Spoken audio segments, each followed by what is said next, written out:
이것은 내 성경입니다. 나는 성경이 말씀하는 모든 것을 믿습니다.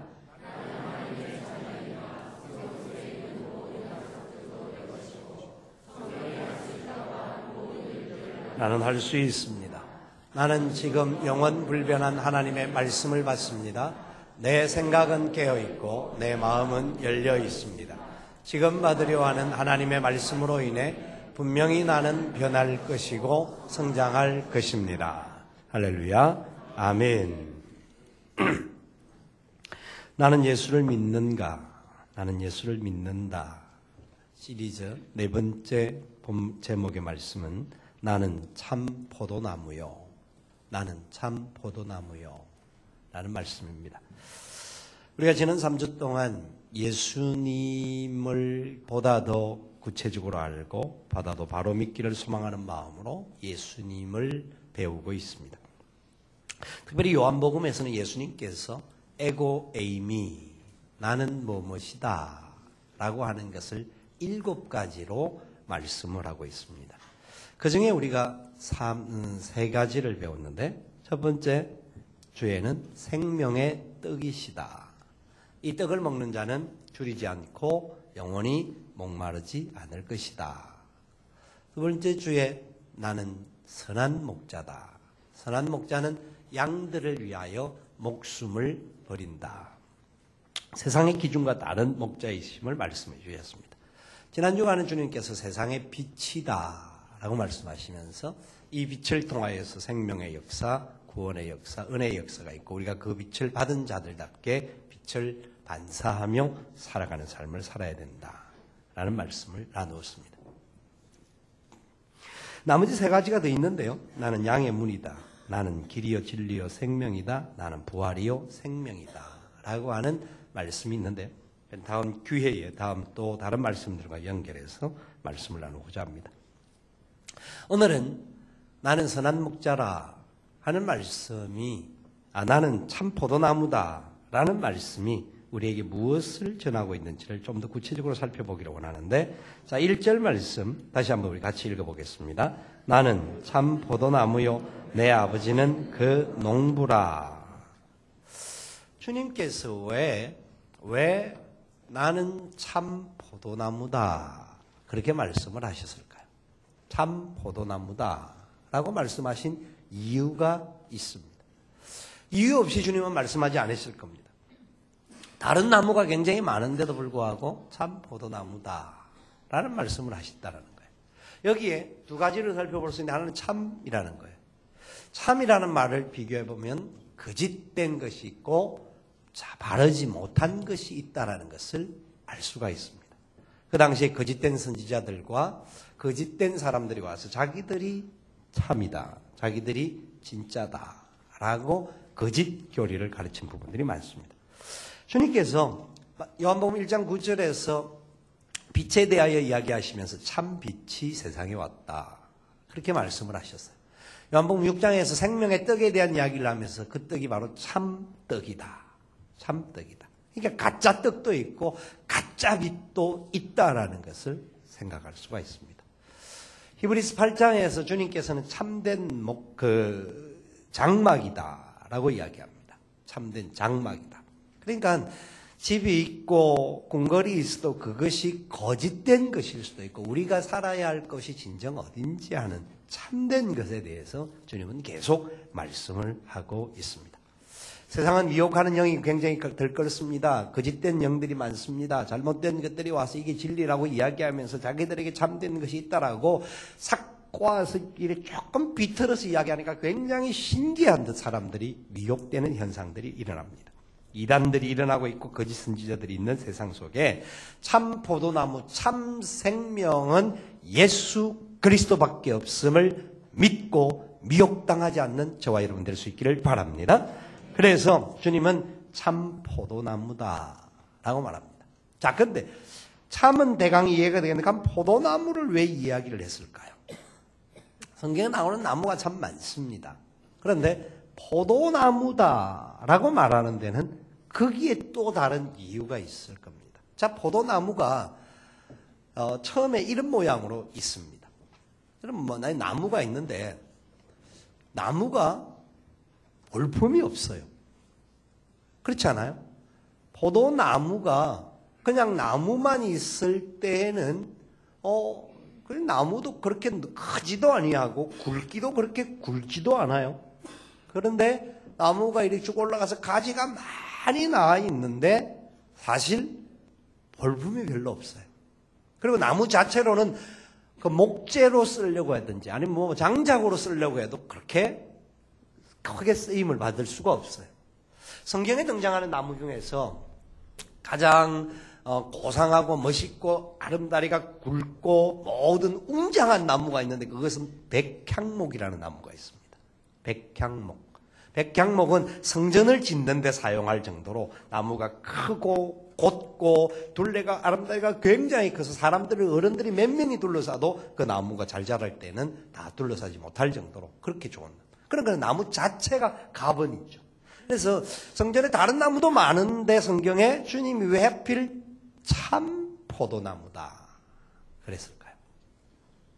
주님은 당신의 모습이 비록 다른 사람들에게 인식되어질 때에 그 나무와 저 포도나무와 같이 별로 모양새가 그렇게 아름답지 않아도 말씀하고자 하시는 의미가 그 속에 굉장히 많이 있다 하는 것을 이야기합니다. 자, 포도나무를 생각하면 그러면 나무가 생각이 되어질까요? 아니면 열매가 생각이 되어질까요?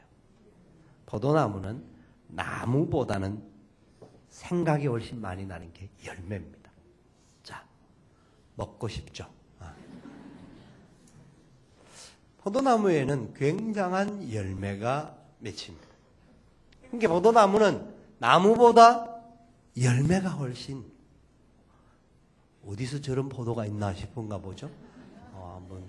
다음에 한번 찾아가셔서 저런 나무들 한번 보시기 바랍니다. 포도나무에 늘리는 나무 하나에 송이들이 크고 그 안에 또 알들도 굉장히 큽니다. 포도나무에는 보잘것없는 나무 같지만 잎이 생겨지면서 그 속에 나무에 열매가 맺혀지면 굉장한 열매가 맺혀지는 겁니다. 포도나무는 다르게 말하면 뭐라고요? 열매다. 주님은 당신 스스로를 참 포도나무요 라고 말씀을 하셨는데 당신의 모습은 비록 거창하고 아름답고 뭐 나무로서의 뭐 세상 말로 본때도 있고 이렇지 못해도 그 나무가 갖는 생명력이 뭐냐? 열매다. 열매가 어디에 붙는다고요? 붙어있는 포도나무에 붙어있는 가지에 열매가 맺혀지는 거예요. 이게 주님이 이 오늘 포도나무 비유를 말씀하시는 중요한 요소입니다. 자, 보세요. 그런데 그 포도나무의 농부가 누구라고요? 아버지시다. 하나님이시다. 누가 농부라고요? 하나님 아버지. 하나님 아버지가 농부시다. 여러분, 주님께서 그 나무의 농부가 하나님이시라고 말씀을 하세요. 무슨 의미일까요? 15일 날 스승의 날이라고 목사님들 몇 명하고 그 다음에 박영숙 목사님이 식사한다고 이제 찾아왔어요. 그래서 이야기를 나누는 중에 이야기를 하다가 낚시 이야기가 나온 거예요. 낚시 이야기를 나왔는데 자기가 낚시를 배우다 잘 했었는데 그걸 이제 김희규 목사라는 사람에게 가르쳐 주었는데 나중에 가서 보니까 이 김희규 목사가 던지는 낚시는 던질 때마다 고기가 잘 잡힌대. 낚시꾼이 됐대. 그래가지고 어떤 때는 낚시를 하면 여기는 낚여서 그래서 자리 좀 바꾸자 해가 바꾸면 또 여기만 몰린대. 꾼들이 있나 봐요. 꾼들이 그 입질하고 손질하는 그런 방법들이 있나 봐요. 있는데 이 낚시 제가 이해가 안 돼요. 낚시 똑같은 바다에 집어넣으면 그곳에서 뭐 고기가 똑같은 뭐 그게 있으면 물리고 나와야 되는데 한쪽에는 물리는데 한쪽은 안 물리는 거예요. 그게 기술자라는 거죠. 자, 농부가 농사의 전문가인데 전문가인 농부가 짓는 나무에 열매가 많이 맺히겠습니까? 들포도나무에 열매가 많이 맺히겠습니까? 말할 수 없습니다. 사람의 손이 거기 잘 돌봐주는 포도나무의 열매가 훨씬 많이 맺히고 당도가 훨씬 높답니다.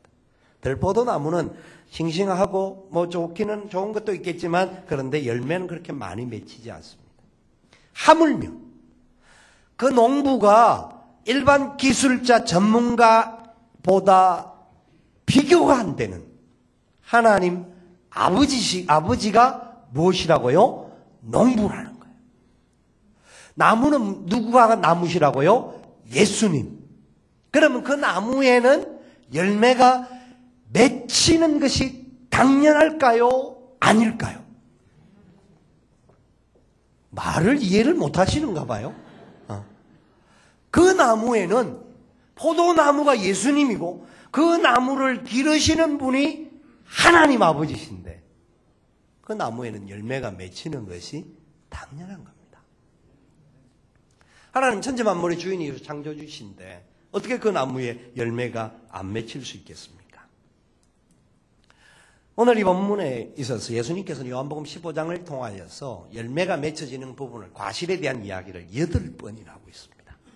한두 번이 아니고 8번. 이 포도나무에는 열매가 맺혀져야 되고 열매가 맺혀지면 하나님이 영광을 받으시고 열매를 맺지 못하는 가지는 잘리워진다. 불에 던지게 된다. 하나님 이야기를 반복해서 이야기합니다. 왜요? 그만큼 열매가 중요하다는 것을 이야기를 하고 있습니다. 자, 우리가 알듯이 예수님께서 길을 가다가 무화과나무를 보았습니다. 무화과나무가 잎이 굉장히 무성했습니다. 그때는 무화과가 열매가 맺히지 않을 때였습니다. 그런데 주님이 가서 보니까 열매가 없었습니다. 그래서 주님은 그 열매 없는 나무를 저주하면서 더 이상 열매를 맺지 못하게 하셨습니다. 이상하지 않습니까? 왜 그랬을까요? 무화과나무가 잎이 무성하다라는 것은 열매 맺을 때가 되었다, 지났다라는 의미가 담겨 있는 겁니다. 그런데 잎은 무성한데 열매가 없었다라는 것은 거짓된 거예요. 속인 거예요. 척한 거예요. 열매가 있는 척했지 열매가 없는 거예요. 하나님은 참 포도나무에서의 역사를 원하시고 참된 생명의 열매를 원하시는 분입니다.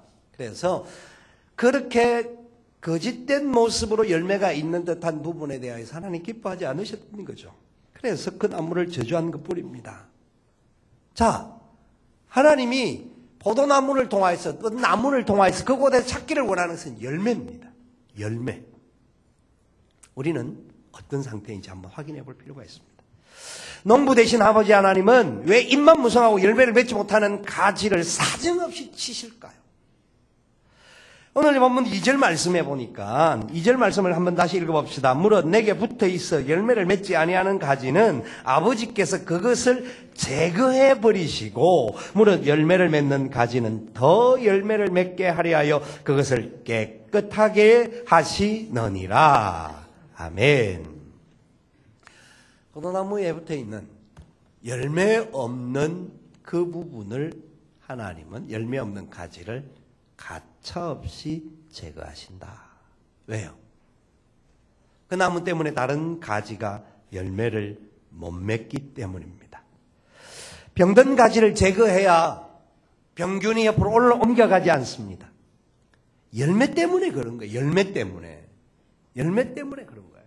그리고 그 제거된 나무는 어떻게 사용한다고 말하냐면 6절 말씀해 보면 사람이 나 안에 거하지 않으면 가지처럼 밖에 버리어 마르나니 사람들이 그것을 모아다가 불에 던져 사른다.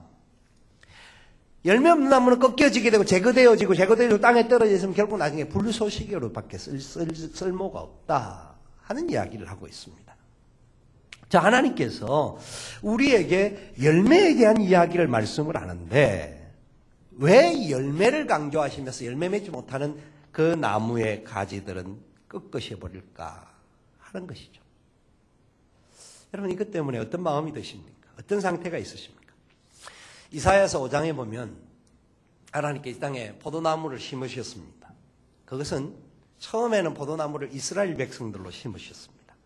나무를 이스라엘 백성들을 상징하는 것인데 예레미야 2장에도 그렇고 이사야 5장에도 그렇고 시편에서도 그렇고 이 나무에 대한 이야기가 나오는데 이스라엘 백성들의 상징들이었어요. 그런데 이스라엘 백성들이 나무에서 열매를 맺지를 못했어요. 거짓된 곳을 따라갔어요. 우상을 따라가고 이방신을 따라가고 잘못된 길을 따라가서 그래서 그 속에서 진정한 열매를 맺을 수가 없었어요. 하나님께서 그 열매 없는 나무를 보면서 어찌할 수가 없었어요. 그래서 그들을 이방의 나라의 포로로 잡혀가게 만드셨어요. 그런데 그러면 그것이 단순히 이스라엘을 망하게 하는 그게 목적이었을까요? 아닙니다. 다시 좀 이따 말씀을 드릴 텐데, 그래서 하나님께서 다시 마지막으로 예수님을 친히 참 포도나무로 보내주신 거예요. 그들에게 이 열매가 나타나도록 하기 위해서, 참된 생명을 얻도록 하기 위하여서, 그들의 백성들이 그 열매의 역사가 어떤 것인지를 알도록 하기 위해서 예수님을 보내주셔서 그 주님을 그 땅에 심어주신 거예요. 왜? 그곳에 진정한 열매가 맺혀질 수밖에 없으니까. 자, 이게 어떤 의미일까요? 그래서 주님은 말씀합니다. 너희들이 열매를 많이 맺으면 8절에 보니까 내 아버지께서 영광을 받으실 것이요 너희는 내 제자가 되리라. 열매를 많이 맺어야 된다는 거예요. 많이 맺어야 된다. 맺기는 맺되 그냥 맺을 정도가 아니고 많이 맺는다라는 거예요. 자, 그래서 2절에서도 계속해서 말씀하셨던 내용이 열매를 맺는 가지는 더 열매를 맺게 하려 하여 더 많이 맺게 하려 하여 깨끗하게 하신다 하는 말씀이에요. 자, 질문합니다. 여러분들은 깨끗하십니까? 여러분들은 열매를 맺고 사십니까? 왜 기가 죽으시죠? 잘 생각하셔야 됩니다. 그런데 여러분, 이 의미가 정확하게 무슨 의미인지를 바로 알아야 됩니다. 분명한 것은 더 열매를 맺게 하신다라는 겁니다. 하나님이 열매 맺는 것을 기뻐하시기 때문에 열매의 역사가 일어나기를 원하시고 또 일어나게 하시는 분입니다. 자, 3절 보세요. 3절 보면 너희는 내가 일러준 말로 어떻게 이미 어떻게 되었다? 깨끗하였으니. 깨끗해졌습니까? 말씀을 보고도 안 믿어지나요? 그럼 여러분들은 너희에 포함되는 분이 아니시네요. 여러분, 여기에서 말하는 가지는 예수 안에 있는 자들입니다. 예수님을 믿는 자들을 말합니다. 예수님의 제자들을 말하고 예수 그리스도를 나의 주 나의 하나님으로 고백하는 자들은 이미 깨끗하게 된 줄 믿으시기 바랍니다. 약속입니다. 약속. 그런데 열매를 더 맺게 하기 위하여서 열매 못 맺는 가지는 꺾습니다. 열매 맺는 가지는 더 많이 맺도록 또 깨끗하게 해주십니다. 중요한 원리예요. 하나님이 쓰시는 그릇은 금그릇, 은그릇, 귀한 그릇을 쓰시는 것이 아니라 깨끗한 그릇을 쓰시는 분이십니다. 그렇기 때문에 하나님의 손에 붙들리기 위해서 우리가 깨끗하게 되어지는 것인데 깨끗하게 되어지는 곳에 열매가 맺혀집니다. 자, 다른 성경을 들어서 설명을 할 테니까 잘 생각을 해보세요. 달란트 비유가 있습니다. 아시죠? 모르는 척 앉아 계시지 말고 아는 신용이라도 좀 하세요. 달란트 비유가 있는데 달란트 비유에는 1달란트 맡은 자, 2달란트 맡은 자, 5달란트 맡은 자가 나옵니다. 자, 이 나오는데 1달란트 맡은 자는 몇 달란트를 가져왔습니까? 1달란트를 가져왔습니다. 2달란트 맡은 자는 몇 달란트요? 4달란트 가져왔습니다. 5달란트 맡은 자는 몇 달란트? 10달란트를 가져왔습니다. 자, 1달란트 있는 자의 것을 빼앗았습니다. 그죠?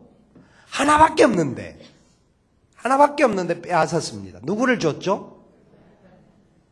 여러분 같으면 누구에게 주겠습니까? 저는 그래도 꼭 빼앗아야 된다고 하면 빼앗아서 4달란트 있는 사람인데 주면 조금 이래 균형이라도 맞아지지 않겠나 싶은데 하나님 그렇게 하지 않으셨습니다. 1달란트 있는 것을 빼앗아서 10달란트 가진 자에게 주었습니다. 무슨 의미일까요? 제대로 알고 예수님을 믿어야 되는 거예요. 자, 다른 예를 하나 더 듭니다. 이게 좀 이따 설명을 다시 할 텐데 주님께서 일꾼들을 불렀습니다. 아침 9시부터 나온 사람 11시 뭐 12시, 1시, 3시, 마지막 1시간 전에 나온 사람이었습니다. 일을 시키셨습니다. 일을 시키고 난 다음에 늦게부터 온 사람부터 임금을 줍니다. 임금을 어떻게 줬습니까? 제일 처음에 온 사람과 약속한 임금 한 데나리온을 줍니다. 그 전에 온 사람은 똑같네, 좀 더 받겠다 싶은데 똑같이 주었습니다. 제일 처음에 온 사람은 와, 나는 최고로 많이 받을 텐데 하니까 똑같이 주었습니다. 하나님, 우리 주님은 이렇게 똑같이 임금을 늦게 왔는데도 불구하고 이게 균형이 안 맞는 것 같은데도 불구하고 임금을 똑같이 주신 분께서 달란트 비유는 우리가 생각하고 또 정반대 이야기 아닙니까? 그죠? 임금에 대한 이야기는 일을 덜 했는데도 불구하고 똑같이 주었는데, 달란트는 땅에 묻어둔 사람의 것을 빼앗아서 10달란트에 주셨다라는 거예요. 주님의 마음이 아침에는 이랬다가 저녁에는 이랬다가, 하나님은 막 마음대로 하고 싶은 대로 하시는 분일까요? 하나님은 저와 여러분들의 아버지시죠. 아버지가 10명밖에 안 되시는데, 하나님은 우리의 구원자가 되시잖아요. 우리의 생명이시잖아요. 이 말씀이 도대체 뭘 이야기하는 것일까요? 오늘 이 열매에 대한 이야기가 무엇을 이야기하는 것일까요? 여러분 잘 생각하셔야 됩니다. 구원은 우리 모두에게 동일합니다. 이미 깨끗했습니다. 우리가 하나님의 은혜로 우리가 잘나서 구원받은 사람 아무도 없습니다. 그렇기 때문에 1시간을 일했든 10시간을 일했든 그게 중요한 것이 아니라 하나님의 약속입니다. 하나님은 우리에게 구원을 약속하셔서 믿는 사람들은 모두가 구원받은 하나님의 백성이 되게 하셨습니다. 그래서 이 자리에 앉아 있는 겁니다. 비록 우리가 부족함이 있고, 그래서 우리는 이 자리에 앉아서 나는 잘 못했는데 라고 생각할 수도 있습니다. 그런데 그것이 은혜로 우리에게 여겨지고 하나님의 은혜로 우리가 구원받은 백성이 된 겁니다. 그런데 구원받은 백성이지만 달란트는 그 다음 단계라는 겁니다. 달란트는 하나님의 은혜의 역사를 이 땅에서 이루어갈 하나님의 성품을 닮은 자로서 살아가야 할 원리에서 열매 맺는 삶을 사는 것은 구원받은 사람이 하는 겁니다. 구원받지 못한 사람은 열매를 맺을 수가 없습니다. 주님 앞에 붙어있지 않는데 어떻게 열매를 맺습니까? 그런데 역으로 구원을 받았음에도 불구하고 주님 앞에 붙어있는데도 불구하고 어떨 수가 있다? 열매를 못 맺을 수도 있다라고 혹시라도 주님이 가정하고 계신 거 아닌가요? 그게 2절의 말씀이잖아요. 열매 맺지 못하는 가지는 꺾여지게 되고 그 꺾여진 가지는 밖에 버려졌고 그것은 나중에 사람이 끌고 모아서 불에 태움을 당한다. 부끄러운 모습이라는 거죠. 여러분, 하나님은 우리가 부끄러운 모습을 갖고 살기를 원치 아니하시고 우리 모두가 구원받은 백성으로서 열매 맺는 하나님의 사람들이 되기를 원하십니다. 열매 맺을 수가 있습니다. 지금 내가 많은 열매를 못 맺은 것 같고 지금 내가 하는 행동들이 여러 가지 부족함이 있을 수도 있습니다만 우리가 열매를 맺는 것이 주님의 구원받은 백성으로서의 목적이고 방향임을 아셔야 합니다. 이 부분이 오늘 주님이 우리에게 주신 놀라운 원리예요. 자, 그렇다면 우리는 열매를 맺는 자인가 아니면 열매를 축내는 자인가? 주님이 주시는 영양분, 오늘은 영양분을 축내어서 병균을 전하는 자는 아닌가? 우리가 한번 적용해 볼 필요는 있습니다. 그렇다면 한 가지 더 이제 우리에게 적용해야 될 게 뭐냐면 도대체 어떤 열매를 말하느냐? 포도나무의 열매잖아요. 이 열매가 도대체 뭘 말하고 있을까요? 열매가 뭐죠? 결과. 예, 열매는 열매입니다. 예, 그죠? 결과, 플루트, 열매, 결과 맞습니다. 결과라는 말 속에서 잘 말씀해 주셨는데 어떤 결과가 나오는 거죠? 포도나무에 붙은 가지에는 뭐가 나와야 되죠? 포도가 나오는 겁니다. 포도나무에 대추가 나올 수 있습니까? 포도나무에 다른 열매가 나올 수 있습니까? 없죠? 있는가 봐 보는 게 대답을 안 하면 없잖아요. 그죠? 거예요. 포도나무의 열매가 포도가 나오는 겁니다. 포도나무가 누굽니까? 예수님입니다. 그러니까 우리가 맺는 열매는 예수님이 나타나야 하는 겁니다. 맞죠? 복잡한 게 아니에요. 복잡하게 생각할 필요 하나도 없어요. 우리가 맺는 열매에 예수님이 나타나야 되는데 예수님을 우리가 나타나 그래서 우리 안에는 예수님의 성품이 있는 거예요. 구원받은 백성들이 하나님의 자녀가 되는 권세를 주셔서 하나님과 함께 동행하는 은혜를 주심으로 말미암아 우리의 삶의 자리에서 그 주님의 모습, 하나님의 모습을 나타내는 거예요. 그래서 우리가 맺는 열매가 뭐냐면 포도나무에니까 포도가 맺히니까 이 모습이 바로 예수님으로부터 오는 열매. 우리는 그 가지에서 붙어서 그 예수님의 열매를 나타나는데 우리의 삶에는 그래서 예수님의 모습이 나타나요. 예수님은 어떤 모습이 가장 중요하게 예수님을 한 단어로 설명한다면 뭐라고 설명하는 게 제일 좋겠습니까? 사랑이라고 설명할 수 있습니다. 주님은 요한복음 15장에 계속해서 그 이후에 강조하는 게 사랑하라, 사랑하라, 사랑하라. 너희가 사랑하면 너희가 나의 계명을 지킨 것이다. 그리고 너희 사랑할 때에 너희의 사랑하는 모습을 보고 세상 사람들이 너희가 내 제자인 것을 알게 할 것이다. 왜냐하면 주님은 사랑이십니다. 주님은 사랑이시기 때문에 그 주님의 나무에 붙어있는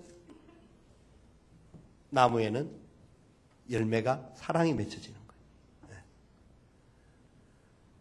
부모가 결혼을 했는데 남의 씨가 들어올 수는 없잖아요.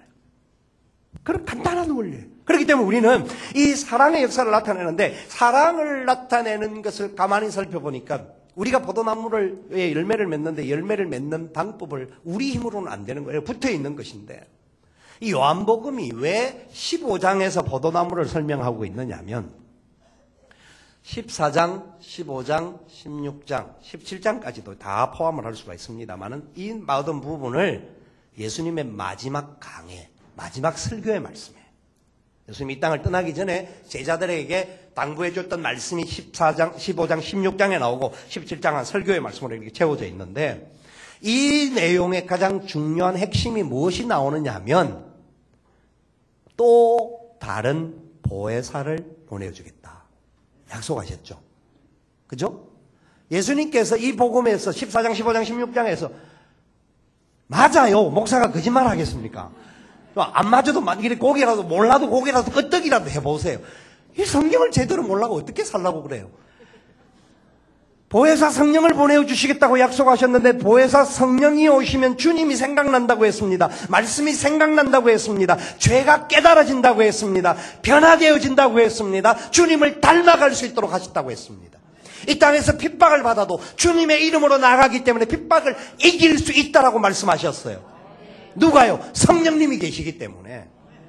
그래서 예수님의 닮은 그 가지에 붙어있는 사람들에게는 성령님이 예수님을 대신하여서 보혜사로서 우리에게 은혜를 허락하여 주셔서 열매를 맺게 합니다. 그러니까 곧 예수 그리스도가 맺는 포도의 열매라고 하면 바로 다르게 말하면 성령의 열매가 될 수가 있는 거예요.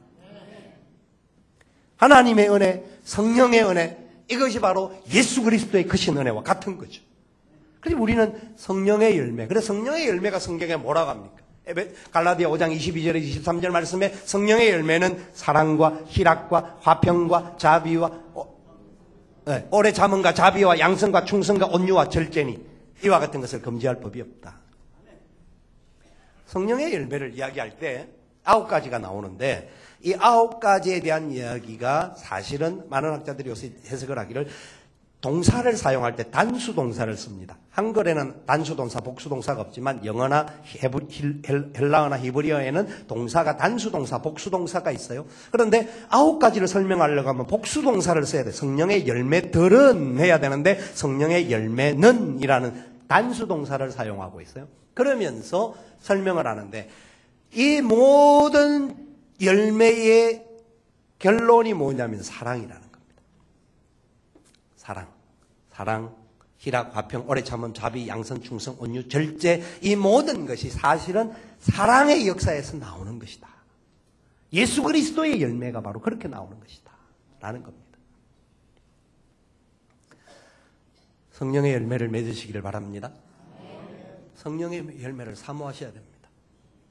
근데 우리는 교회 공동체에 살면서 어떤 경우에는 가장 사랑이 넘치는 공동체가 되기도 하지만 어떤 때는 가장 분위기가 쌀 수 있는 공동체도 될 수가 있습니다. 사실은요, 예수 믿는 사람들은 기본적으로 사랑을 실천합니다. 사랑하려고 합니다. 그런데 우리가 완전하지 못하기 때문에 어떤 경우에 실수도 있고 넘어짐도 있을 수가 있습니다. 그때 어떤 문제가 생길 때에 많은 사람들이 이야기를 합니다. 사랑이라고 사랑 부르지만 사랑이 없다라고 손가락질합니다. 사랑이 없는 게 아니에요. 완전하지 못해서 그렇게 다 나타나지 못할 뿐이죠. 사랑이 없다라고 옆에 사람들이 지적하면서 그 사람들 향해서 비방하고 손가락질합니다. 여러분, 이것이 가장 나쁜 겁니다. 사랑하다가 부족해서 잘 못하는 사람이 있어요. 옆에 사랑이 부족하다고 손가락질하고 싶은 사람, 그렇게 보인다고 하면 그 사람이 나머지 사랑을 실천하셔야 됩니다. 그게 교회 공동체입니다. 교회는 가장 사랑이 풍성한 곳이기도 하지만 가장 죄가 많은 인간들이 모인 곳입니다. 스스로 죄인으로 인정하는 사람들이 모인 곳이 교회입니다. 그렇기 때문에 교회 공동체에서 부족함이 나타날 때에는 그것을 발견한 사람들이 실천해야 합니다. 그것이 하나님의 은혜입니다. 그것이 성령의 열매고 예수님을 닮는 것입니다. 주님은 죽기까지 복종하셨습니다. 우리가 져야 할 십자가, 우리가 져야 할 모든 고통을 주님은 다 아시고도 우리에게 덮어씌우지 아니하시고 당신이 다 짊어지셨습니다. 먼저 깨닫고 다른 사람의 잘못을 지적할 그걸 볼 수 있는 눈이 있는 사람은 그래도 다른 사람은 앞서가는 사람들입니다. 앞서가는 사람들이 더 십자가를 져야 합니다. 그게 열매입니다. 교회 안에 부족함이 있습니까? 교회 공동체가 여러분 마음에 들지 않는 경우들이 있습니까? 더욱 주님의 사랑을 실천하는 기회인 줄 믿으시기를 바랍니다. 우리가 교회를 아무리 오래 다녔다고 해서 우리가 교회를 오래 다녀서 여러 가지 직분을 얻고 다른 사람보다 더 많은 자리에 앉는다고 해서 우리가 높아지는 건 아닙니다. 우리 힘으로 구원받은 것이 아니고 우리의 능력으로 되어지는 것 아닙니다. 우리는 비록 부족하고 연약하지만 하나님의 은혜로 구원받은 자들이기에 우리는 주님의 은혜 가운데 붙어있는 자로서 열매를 맺을 수밖에 없는 자가 되어야 하는 겁니다. 그러면 그 속에 열매가 맺혀집니다. 잠언 18장의 말씀을 보니까 잠언 18장 20절 21절에 이런 구절이 나옵니다. 사람은 입으로 나오는 열매로 말미암아 배부르게 되나니 곧 그의 입술에서 나오는 것으로 말미암아 만족하게 되느니라. 죽고 사는 것이 혀의 힘에 달렸나니 혀를 쓰기 좋아하는 자는 혀의 열매를 먹으리라. 우리 혀로서 한쪽에는 잘못하면 악한 열매를 맺을 수가 있습니다. 한쪽으로는 선한 열매를 맺을 수가 있습니다. 그 입에 쓰는 결과로 열매를 먹게 된다는 겁니다. 그래서 야고보서에서는 혀를 제갈먹이라고 합니다. 여러분, 우리의 말에는 능력이 있습니다. 우리가 하는 말에는 열매가 될 수가 있습니다. 저주도 될 수도 있습니다. 저와 여러분들이 하나님 은혜 가운데서 바른 열매를 맺고 살아가야 합니다. 그래서 우리 교회 공동체를 통하여서 하나님이 사랑이 계속하여 일어나게 하시기를 원하고, 그래서 이 사랑이 우리끼리만 아니라 바깥으로도 흘러가기를 원합니다. 그래서 우리가 맺어야 할 열매는 중요한 것이 하나가 더 있는데 그것은 바로 생명의 열매입니다. 생명의 열매. 예수님이 이 땅에 오시면서 제일 먼저 선언하신 것이 회개하라, 천국이 가까웠다. 회개할 때 예수 그리스도를 믿지 않았던 영혼들이 회개하고 주님 앞으로 돌아오는 걸 회개라고 말합니다. 회개할 때 하나님의 나라 천국을 얻게 된다. 생명을 얻게 된다. 영생을 얻게 된다라는 겁니다. 주님은 이 땅을 떠나시면서 우리에게 명령하셨습니다. 너희는 가서 모든 족속으로 제자를 삼아 아버지와 아들과 성령의 이름으로 세례를 주고 내가 너희에게 분부한 모든 것을 가르쳐 지키게 하라. 볼지어다 세상 끝날까지 내가 너희와 항상 함께 있으리라. 오직 성령이 너희에게 마시면 너희가 권능을 받고 예루살렘과 온 유대와 사마리아와 땅 끝까지 이르러 내 증인이 되리라. 주님 명령하셨습니다. 주님 마가복음 1장에서 이 땅에 오셔서 주님의 목적이 뭔지를 말씀해 주셨습니다. 이 동네에 가서 복음을 전가하다가 복음이 다 전거됨을 하시고 다른 동네로 가져갑니다. 내가 그곳에 가서도 복음을 전해야 될 것이다 라고 말씀하셨습니다. 주님 이 땅에 오신 목적은 바로 복음 전도입니다. 영혼을 살리는 데 있습니다. 한 영혼이 천하보다 귀하다고 했습니다. 영혼이 주님 앞으로 돌아오는 것보다 더 소중함이 없다는 것을 성경 전반을 통하여서 말씀하고 계십니다. 그래서 마지막 유언까지도 복음 전가하라고 명령하신 겁니다. 우리는 착각하고 있지 않습니까? 내가 열심히 교회 안에 있고 열심히 어떤 자리에서 봉사한다고, 내가 직분을 받았다고, 내가 헌금 많이 한다고, 다른 사람보다 잘하는 것이라고 말할 수는 있습니다.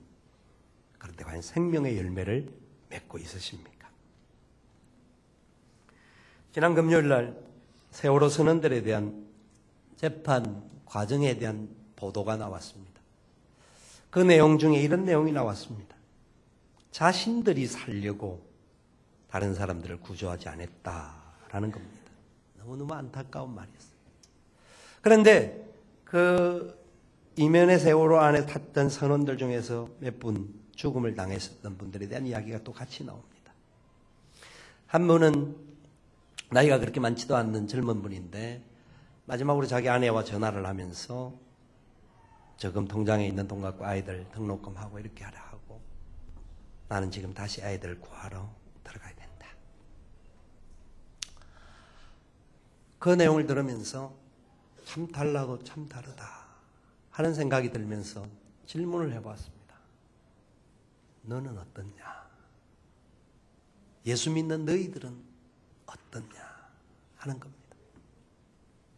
우리는 이미 예수님 때문에 깨끗한 자가 되었고 구원받은 백성이 된 거잖아요.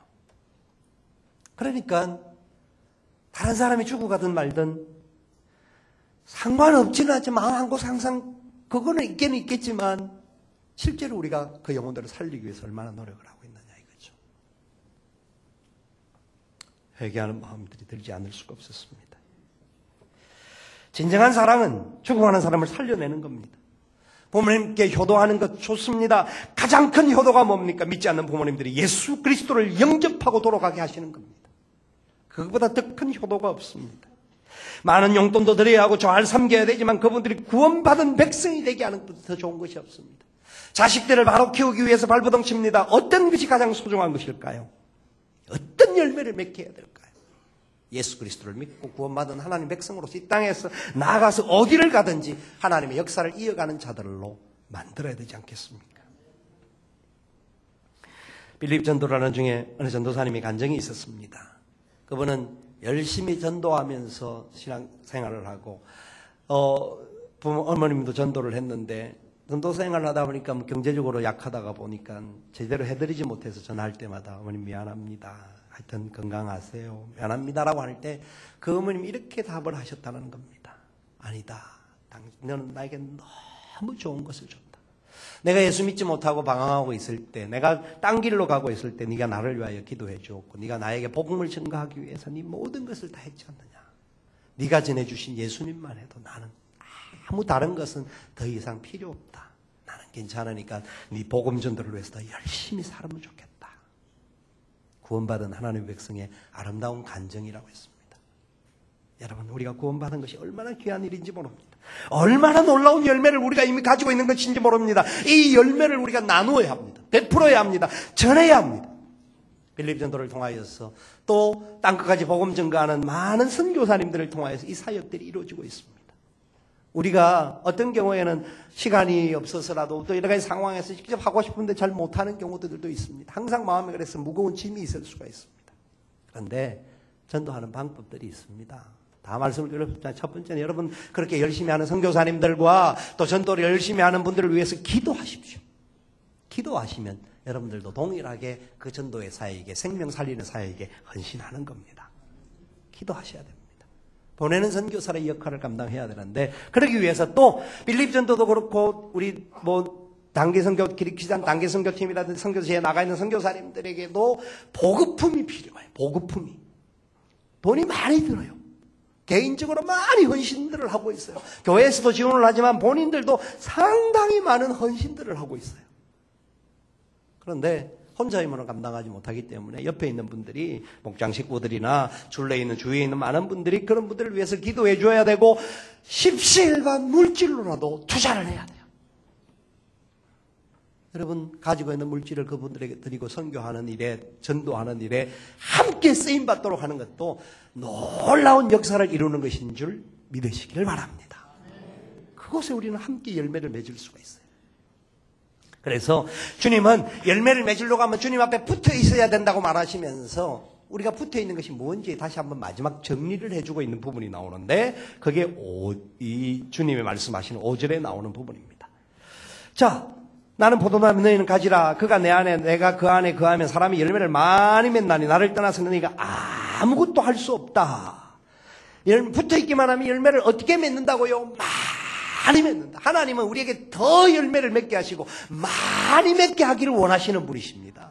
붙어 있기만 하면 열매를 맺습니다. 자, 그럼 구체적으로 붙어 있는 게 뭐냐? 실절이에요. 실절. 한 번 더 같이 읽어봅시다. 너희가 내 안에 거하고 내 말이 너희 안에 거하면 무엇이든지 원하는 대로 구하라. 그리하면 이루리라.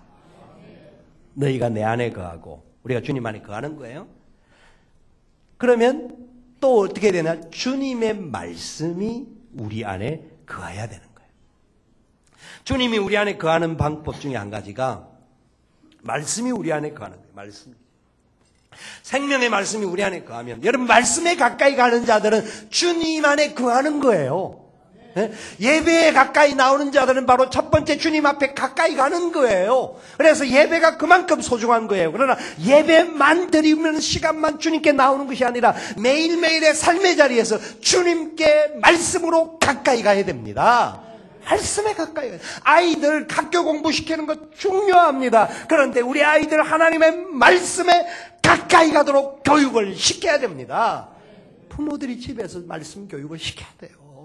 주일날 와서 1시간 30분 정도 아이들 교육받는다고 그 아이들이 그렇게 변화될 수가 없습니다. 말씀에 가까이 가는 것이 열매를 맺는 거예요. 그리고 말씀에 가까이 갈 뿐만 아니라 뭐라고 말합니까? 원하는 대로 구하라. 구하라. 구하라는 거예요. 구하면 주실 것이다. 구하면 얻게 될 것이다. 약속하고 있습니다. 부족한 것이 있습니까? 생명을 살리는 열매를 맺는데 부족하고 연약함이 있습니까? 구해야 합니다. 주님, 저는 부족합니다. 성령으로 충만케 하여 주시옵소서. 성령의 열매를 맺게 하여 주시옵소서. 사랑과 희락과 화평과 참음과 자비의 왕성과 충성과 온유와 절제의 열매가 맺혀지게 도와 주시옵소서. 하나님, 내 힘을 알 수 없습니다. 제 영혼을 주님 살려주시고, 우리 부모님들, 우리 형제들, 우리 친지들, 우리 모든 이웃들, 내 직장 동료들 예수 믿고 나같이 구원받은 열매 맺는 삶을 살게 하여 주시옵소서. 기도해야 하는 겁니다. 하나님이 반드시 열매를 맺게 하실 것입니다. 나는 비록 부족하고 연약하지만 하나님 은혜 가운데 거할 때 이 은혜의 역사가 있다는 것을 잊지 마시고, 우리가 잘못된 신앙의 오류에 붙잡히지 말고 우리의 노력으로, 우리의 열심으로만 뭔가를 이루는 줄로 착각하지 마시고 성령님의 손에 붙들려서 나 같은 자를 살려주신 것 감사하시고 그 은혜를 위해서 받은 자답게 열매 맺기 위해서 노력하는 삶에 하나님 기름 부으시는 역사가 있다는 걸 믿고 실천하는 저와 여러분 될 수 있기를 다시 한번 살아계신 예수님의 이름으로 축원을 드립니다.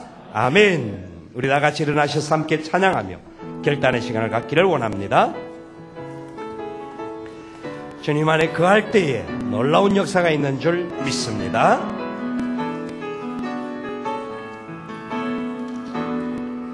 나의 안에 거하라. 나는 내 하나님이니 환난 가운데. 주님 안에 거할 때 어떤 때는 위기와 어려움과 환난이 올 수도 있습니다.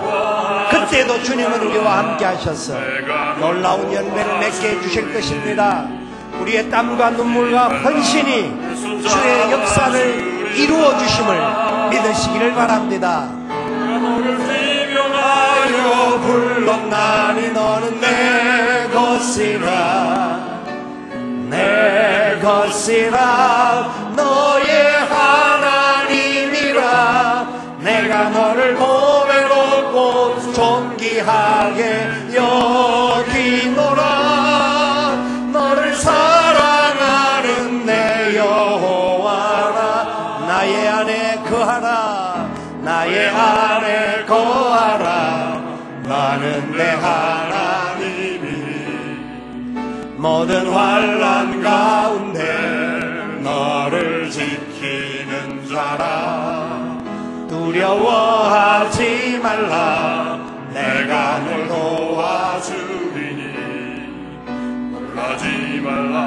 내 손 잡아주리라. 내가 너를 지명하여 불렀나니 너는 내 것이라. 내 것이라. 너의 하나님이라. 내가 너를 보배롭고 존귀하게 여기노라. 너를 사랑하는 내 여호와. 내가 너를 지명하여 불렀나니 너는 내 것이라. 내 것이라. 너의 하나님이라. 내가 너를 보배롭고 존귀하게 여기노라. 너를 사랑하는 내 여호와라.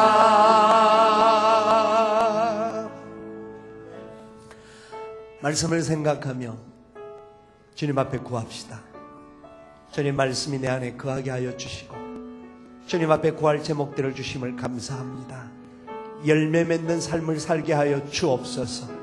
생명의 열매 맺게 하여 주옵소서. 주님의 인격의 열매를 맺게 하여 주옵소서. 성령의 열매 우리 가운데 맺혀지게 도와 주시옵소서. 간절한 마음으로 기도하시면서 여러분들이 기도해야 될 여러분들의 VIP를 계신 자들이 있다고 하면 그들의 이름을 불러가며 주여 저들도 이런 열매 맺게 도와 주시옵소서. 같은 마음으로 기도하겠습니다. 아버지 하나님 감사합니다.